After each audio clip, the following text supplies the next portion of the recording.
अल्हम्दुलिल्लाहि रब्बिल आलमीन वस्सलातु वस्सलामु अला सय्यिदिल अंबियाइ वल मुरसलीन अम्मा बाद फ़अऊज़ु बिल्लाहि मिनश शैतानिर रजीम बिस्मिल्लाहिर रहमानिर रहीम जज़ल्लाहु अन्ना मुहम्मदन सल्लल्लाहु तआला अलैहि वसल्लम मा हुवा अहलु। अस्सलामु अलैकुम व रहमतुल्लाहि व बरकातुहू। अल्हम्दुलिल्लाहि रब्बिल आलमीन। आज का जो हमारा मौजू है, क्या फातिहा ख़वानी करते हुए या ख़त्म पाक जब दिलाना हो तो ख़त्म शरीफ पढ़ते वक्त खाने को सामने रखना लाजिम है या नहीं, इस पर इंशाअल्लाह रहमान हम कुछ कलाम करेंगे।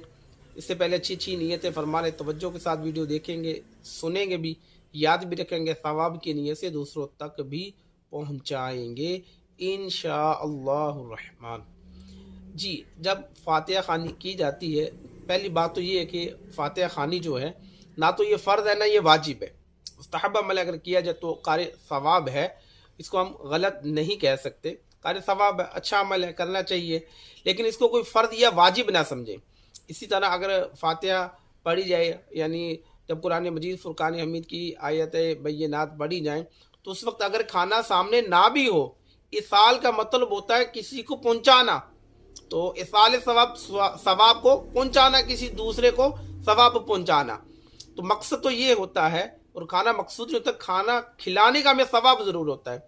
अच्छा, जो खाना पेश किया जाता है ख़त्म पाक के वक्त में सामने रखा जाता है, वो हसूल बरकत के लिए रखा जाता है कि आगे आपने देग वगैरह बनाई है, उसमें देग में से कुछ सालन वगैरह निकाल के या रोटियां वगैरह जो लेके वो आगे रखी जाती हैं, तो इस तरह उस पर अल्लाह रब्बुल आलमीन का नामी इसमें ग्रामी मुबारक नाम लिया जाता है, कुरान पाक की आयतें बय्यनात पढ़ी जाती हैं, इससे खाने में बरकत आ जाती है। और फिर वो बरकत वाला खाना तो वो दूसरे खाने में शामिल कर दिया जाए तो वो सारा बरकत वाला हो जाता है। तो ये तरीक़ाकार होता है, और खाना खिलाने का आपको जो सवाब होता है वो हम उस मरहूम के लिए या जिसको इसाल करना चाह रहे हैं सवाब, उसको इसाल सवाब कर सकते हैं। खाना ही ज़रूरी नहीं, आप रोज़ा रख के भी उनको इसाल सवाब कर सकते हैं, आप नफल पढ़ के भी उनको इसाल सवाब कर सकते हैं, आप कोई भी नेक अमल करके उनको इसाल सवाब कर सकते हैं। इसाल सवाब की बहुत सारी सूरतें हैं। अल्लाह पाक मुझे आप सब को भी अपने लिए, अपने मरहूमीन के लिए खूब इसाल सवाब करने की तौफीक अता फरमाए। हाँ, अगर कोई इसको फ़र्ज़ वाजिब समझता है तो वो गलत है, फ़र्ज़ वाजिब नहीं है। फातिहा ख़वानी करना, इसाल सवाब करना, ये अच्छा काम है, करना चाहिए। अल्लाह पाक हम सब को अमल की तौफीक अता फरमाए।